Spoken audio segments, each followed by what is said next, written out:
दिल्ली की रानी। एक थी रानी। क्योंकि राजा की मौत एक हादसे में हो गई थी, रानी को ही राज्य संभालना पड़ रहा था। रानी का नाम था रानी रश्मिवती। रानी ईमानदार थी और प्रजा की सेवा में लगी रहती थी। एक दिन उसके दरबार में 3 नौजवान आए, रमेश, सुरेश और दिनेश। कहो, क्या सहायता कर सकती हूँ मैं तुम्हारी? हम आपके दरबार में काम करना चाहते हैं ताकि जनता की सेवा कर सके। लेकिन अभी तो तुम्हारी उम्र बहुत छोटी है। तुम लोगों को तो अभी अपनी पढ़ाई पर ध्यान देना चाहिए। हमारा मन पढ़ाई में नहीं लगता। माता पिता को लगता है कि हम किसी के लायक नहीं हैं और हम साबित करना चाहते हैं कि हम लायक हैं। उत्साह बहुत अच्छा है, मगर अभी उम्र कच्ची है तुम लोगों की। अरे उम्र से क्या होता है रानी जी? शास्त्रों में लिखा है कभी किसी के ज्ञान को उसकी उम्र के आधार पर नहीं देखना चाहिए। बात तो सही है तुम्हारी। और अगर सच में तुम अगर ये संकल्प करके आए हो कि तुमको यहाँ काम करना है, तो पहले परीक्षा देनी पड़ेगी। 3 परीक्षा, एक शारीरिक परीक्षा, एक बुद्धि की परीक्षा और एक देशभक्ति की परीक्षा। और ये क्या है? वो मंत्री महोदय तुम्हें समझा देंगे। हमारे पास समय नहीं है। अगर तुम लोग तैयार हो तो बताओ। हाँ हाँ, हम तैयार है किसी भी परीक्षा के लिए। मैं भी तैयार हूँ कुछ भी कर गुजरने के लिए। तो ठीक है मंत्री जी, आप इन तीनों की परीक्षा कल से ही शुरू कर दीजिए। जो आ गया रानी साहिबा। अगले दिन से ही तीनों की परीक्षा शुरू हो जाती है।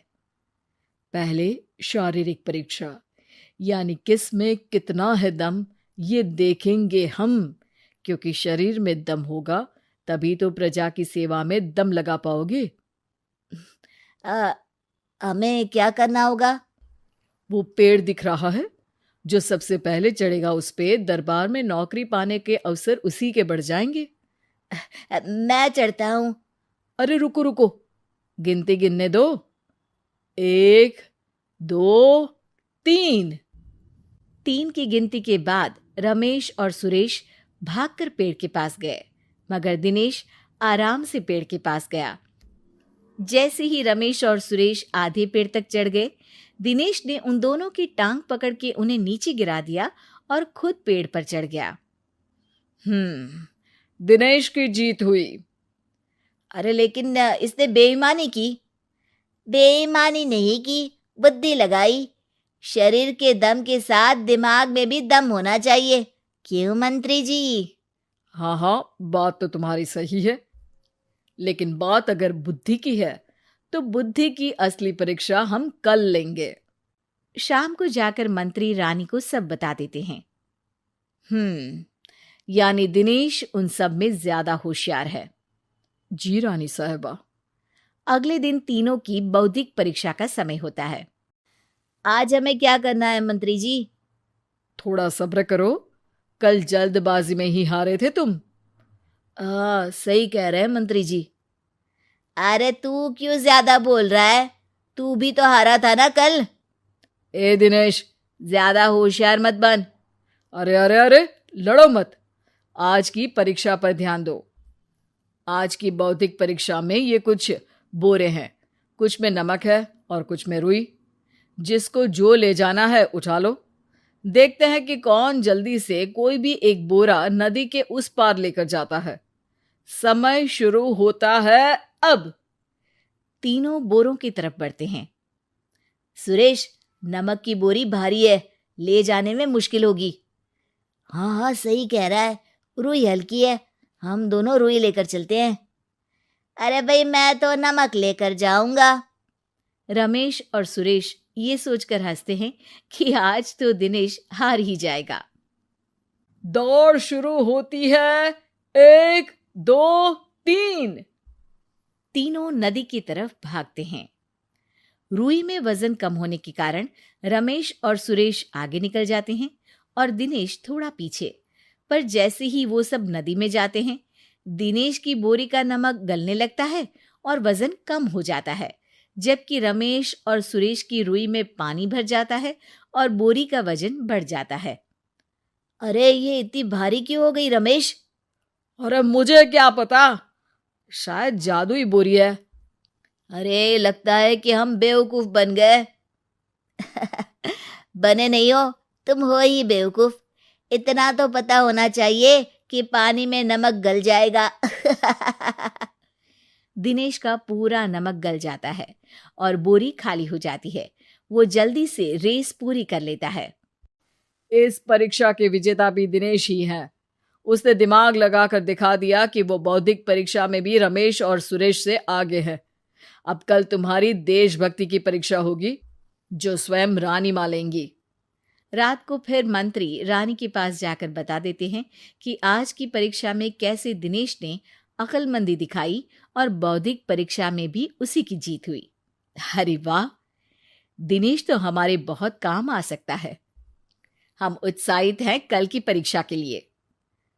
वो तो ठीक है रानी साहिबा, लेकिन हमने सुना है कि पड़ोसी राज्य का राजा आकाशदीप हमारे राज्य की सीमा में घुसपैठ कर रहा है।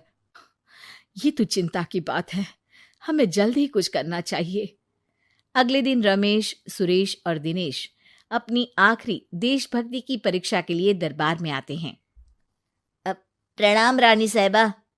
नमस्कार रानी जी। प्रणाम रानी माँ। हमने तुम्हारी परीक्षा पर गौर किया। दिनेश आगे हैं। हम तुम तीनों में से किसी दो को ही दरबार में काम दे सकते हैं। किसी एक को आज जाना होगा। तो देशभक्ति की परीक्षा के लिए तैयार हो? पूरी तरह से। मैं तीनों से एक ही सवाल करूंगी।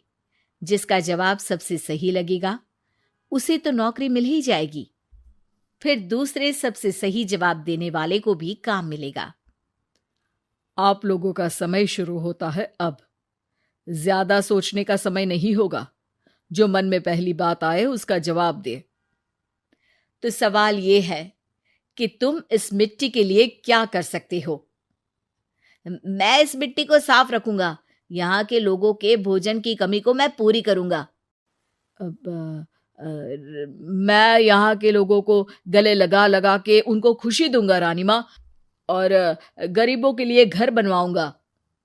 मैं इस मिट्टी के लिए किसी की जान भी ले सकता हूँ रानी माँ। मंत्री, दिनेश को एक तलवार दो।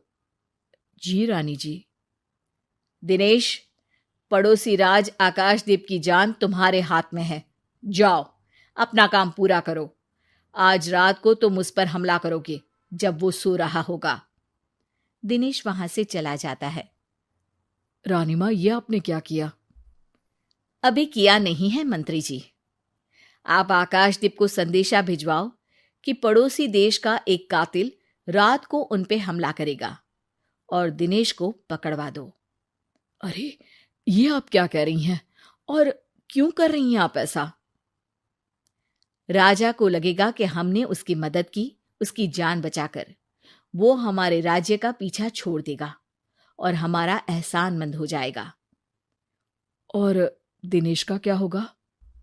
इस राज्य को दिनेश जैसे शातिर और लड़ाकू लोगों से ज्यादा जरूरत है, ऐसे लोगों की जो लोगों को खाना खिलाने की और खुश करने की बात करे।